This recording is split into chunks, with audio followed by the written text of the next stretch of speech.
کیا کرو؟ اس کا مطلب کیا ہوا؟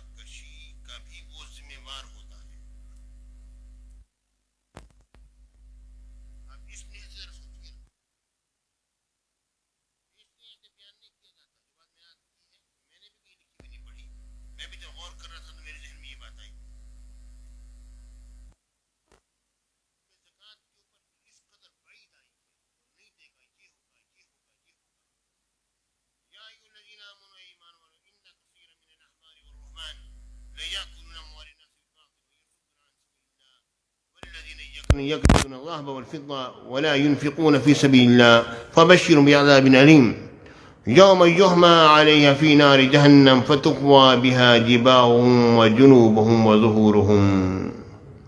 یعنی انہیں یہ کہا جا رہا ہے کہ تم زکوٰۃ ادا نہیں کرتے ہو نا، جس دن تپایا جائے گا یہی تمہارا سونا اور چاندی جنہیں تم اکٹھا کر کے رکھتے تھے، نفی نار جہنم میں، فتقوى بها جباههم، کہ اسی کی بنا پر داغی جائیں گی تمہاری پیشانیاں،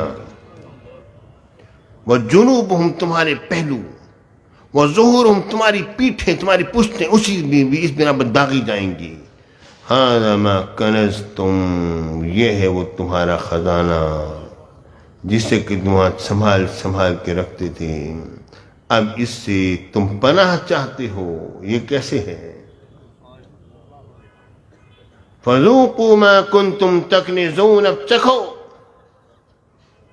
جو تم جمع کرتے تھے نا، سینت کے رکھتے تھے، گن کے رکھتے تھے. ہاں آج اتنے ہو گئے پیسے، آج اتنے ہو گئے، اب اتنے ہو گئے. اب تو ذرا دیکھیے غور کیجیے کس قدر شدید ترین وعید ہے اس کے اندر، قرآن پاک کے اندر. کنز اصل میں اس خزانے کو کہا جاتا ہے جس کی زکوٰۃ ادا نہ کی گئی ہو. اور رب العالمین نے فرمایا، میں بہت اختصار سے بات کر رہا ہوں، پروردگار نے فرمایا کہ جو لوگ اس طرح سینت کے رکھتے ہیں تو قیامت کے دن کیا ہوگا؟ وہ گنجے سانپ کی صورت میں ظاہر ہوگا، ان کے گلے کے توق پڑا ہوا ہوگا، اس تک وہ اس سے بچ رہا ہوگا، اور وہ کہے گا اب کہاں جاتے ہو؟ وہاں تو تم نے مجھے اپنے سینے سے لگایا ہوا تھا، اب کہاں جاتے ہو؟ پیارے بھائیوں،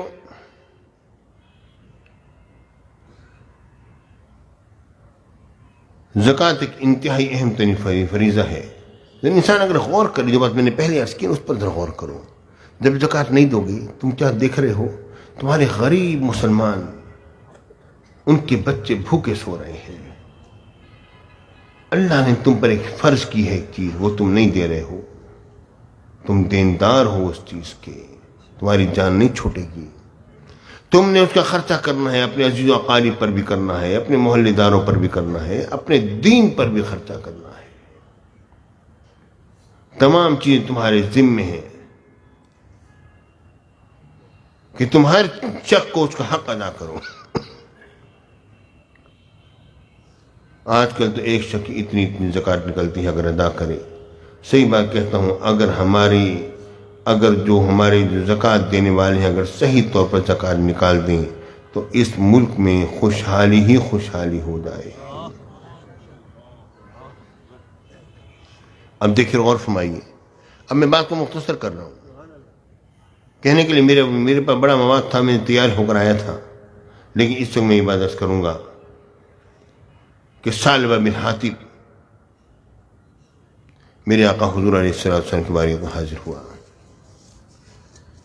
یا رسول اللہ، دعا فرمائے اللہ تعالیٰ مجھے رزق عطا فرمائے. میرے آقا نے فرمایا، اے ثعلبہ، اگر تم صبر کرو بڑی اچھی بات ہے. کہ تم یہ نہیں چاہتے ہو کہ تم میری مانند رہو؟ حضور مجھے میرے رزق کی دعا فرمائیے. میرے آقا حضور علیہ السلام پھر ان کو روکا وہ نہ رکے، دوبارہ حاضر، تیسری مرتبہ پھر حاضر ہوئے. انہوں نے عرض کی یا رسول اللہ میں ہر حقدار کو حق ادا کروں گا. میرے آقا نے فرمایا جاؤ، دعا فرمائی اللہ تمہارے رزق میں برکتیں دے. میرے آقا پہلے 3 مرتبہ روکا حضور علیہ السلام نے، 3 مرتبہ روکا، مگر ہوا کیا؟ وہ رکے نہیں، بار بار بار بار بار بار. تیسری مرتبہ میرے آقا سے انہوں نے عرض کیا، حضور علیہ السلام نے پھر دعا فرما دی. پھر ان کی بکریاں بڑھنا شروع ہوئی، ان کے گھر میں نہ سمائے، مدینہ منورہ میں نہ سمائے، باہر لے کر چلے گئے، وادی باہر نکل گئے. میرے آقا حضور علیہ السلام نے تحریر لکھوائی کہ زکوٰۃ جو ہے ان جانوروں پر آئے گی، اس کی اتنی اتنی عمر ہوگی، اس پر تم نے زکوٰۃ ادا کرنی ہے. تمام میرے آقا نے تحریر لکھوائی اور فرمایا جاؤ اور سالبہ کے پاس بھی جاؤ. میرے آقا کا وہ پرمانہ لے کر وہ صحابی سالبہ کے پاس گئے. اس نے کہا کہ پہلے آپ اور لوگوں سے لے لیں، بعد میں میرے پاس آنا. آخر میں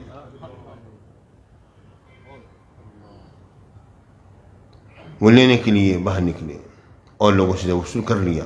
پھر آخر میں پھر سالبہ کے پاس وہ صحابی آئے، گئے سالبہ بجا کرو زکوٰۃ.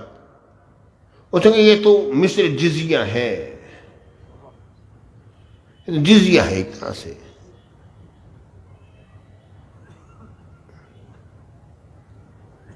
جب یہ بات اس نے کہی، اللہ